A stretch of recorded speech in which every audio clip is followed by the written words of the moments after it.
Operations at the Port of Cape Town have over the years been hampered by various factors, notably aging equipment and breakdowns.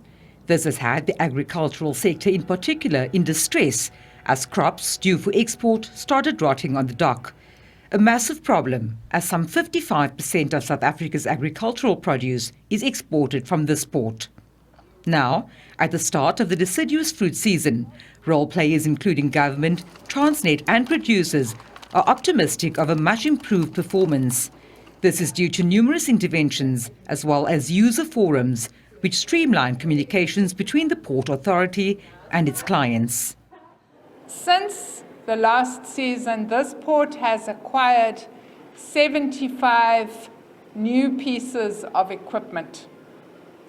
And this new equipment is helping us with the stacking of containers, with the loading and unloading of ships.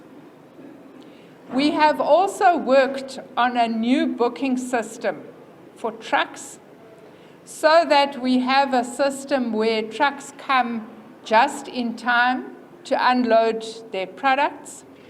And we also have a back of port facility where it is possible for trucks to unload, and then we rail the product from the back of port facility here to the docks where it would be loaded onto the ship. Another cause of delay last year was problems with tugs.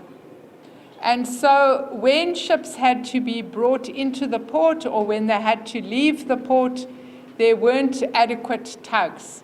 Currently, we've now got 3 tugboats that are operating here, and we also have a backup plan in the event of mechanical problems with those tugs that we could be bringing in an emergency vessel from the port of Saldanha.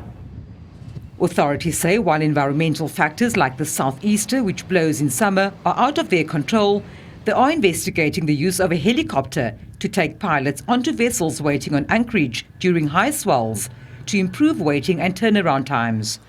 Globally, the port has performed poorly, ranking last out of 405 ports measured in the 2023 Container Port Performance Index.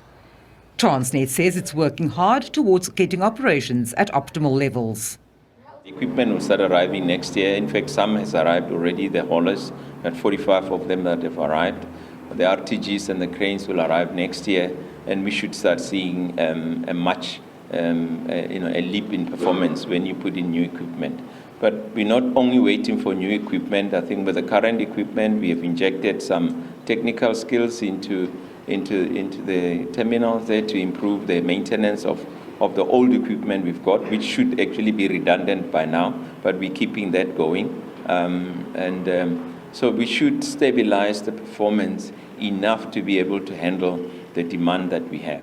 Meanwhile, the fruit industry says it's gearing up for a productive deciduous fruit export season.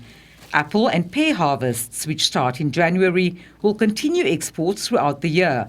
Grow, the Fresh Produce Exporters Forum South Africa, and the South Africa table grape industry have described the progress made at the port as encouraging. Industry representatives have, however, been cautioned that the impact of the improvements would only fully materialise over the medium to long term.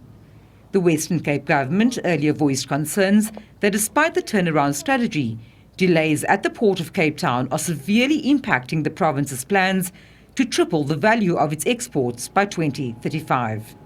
Vanessa Puna, SABC News, Cape Town.